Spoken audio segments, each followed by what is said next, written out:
All right, number 4 comes from Mark Grouch. Hey, Duke boys, been listening since episode 0, and I figured I'd finally write in. Well, thank you so much for doing that. A couple episodes back, Rare Replay was selected as the Game Pass pick of the week.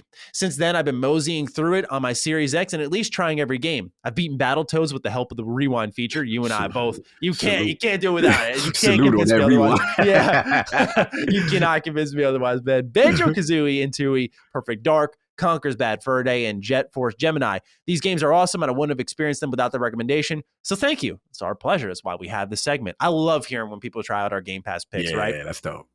However, I think I've made it to the Xbox era, and I must say the whiplash of going from Conker to Grabbed by the Ghoulies is an experience I wouldn't wish on anyone. So this brings me to my question. Do you think Rare has or ever will reach the height of 1990s Rare again? Thanks, and COG kicks ass. Oh, salute. Mark, let's go. Much love, Mark.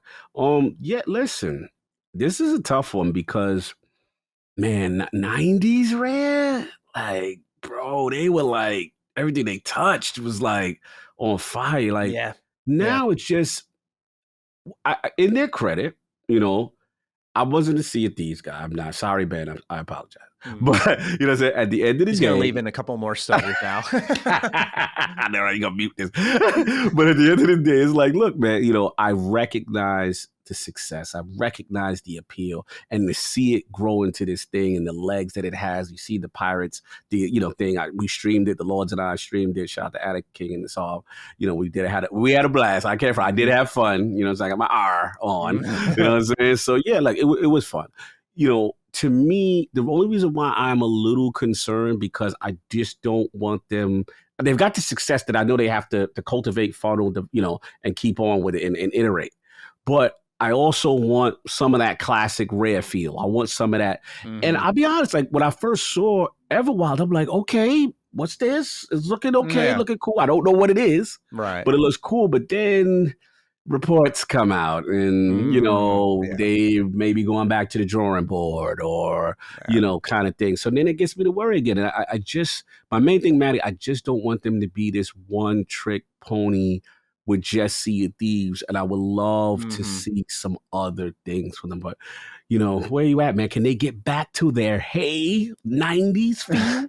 Yeah, so I'm actually scrolling through some of their games now because I admit I'm not like this big Rare fan because I was born in 95. So, by the time I really started gaming was on the N64. So I've, of course, experienced some of their games like, Donkey Kong 64 is one of my favorites. I love that game. They made that.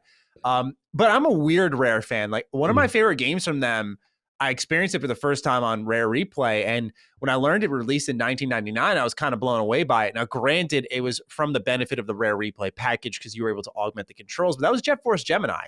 I just thought that game was ahead of its time. It played like a true third-person shooter, which maybe isn't spectacular nowadays, but for a game in 1999, which was made on the N64, the most awkward controller ever envisioned, I mean, dude, this thing looked like a steering wheel. It was weird. Shout out to the Batarang. Yeah, it's actually a way better way to put it. Dude, that controller is wild, and they made a shooter on it. And they made GoldenEye, which is one of the most famous shooters of all time. Mm-hmm. I know that Carrick was a big fan of Viva Pinata. Yes, I know a lot of people love Viva Pinata. It's one of my rare blind spots. So I got to get on that.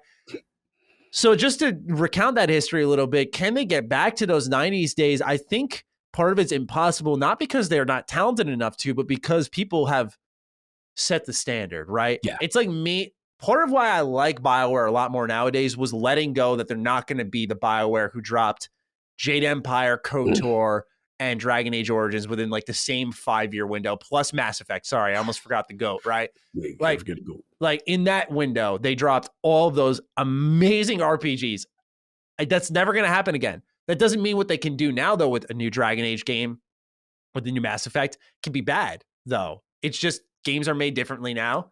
Mm-hmm. BioWare's not hopefully as much of a crunch nowadays compared to what they were, especially as of recently with Andromeda and Anthem. But the reason I bring them up is just you look at that as, for me personally, as a company, I'm like, man, will they ever get back to that golden days? And it's like, well, maybe they won't, but they can still be very good. Yes. And represent the era strongly. And that's all you can really ask for, because it was a different set of talent, different group of people there. And so everyone thinks and operates differently. So I think Rare can be, I don't think that's the thing. A lot of people want them, they're in such an interesting position, right? Because they're not doing horrible. Right. They're doing quite well. Yes. They've made a successful service game. There's nothing like Sea of Thieves. Nothing. They made a great compilation package in Rare Replay. Everwild's in some trouble. Mm-hmm. We can't really speak to that, but they're not in a bad position, but people want them so badly to go back to this era. And I'm like, well, if they were like Konami and they were just out of left field, man, they were just like doing healthcare and gyms, I'd be like, all right, yeah, you want your Rare healthcare plan? I was like, all right, yeah, maybe we want them to come back, but like they're fine. So I don't know. I'm not challenging Mark, by the way. I want to make it clear. I don't have an issue with this question. I'm more so saying a lot of people say this, and I'm like, why do people want so badly? I really shouldn't even ask because I know why, but it's more so why isn't there acceptance of like, hey, they're good right now.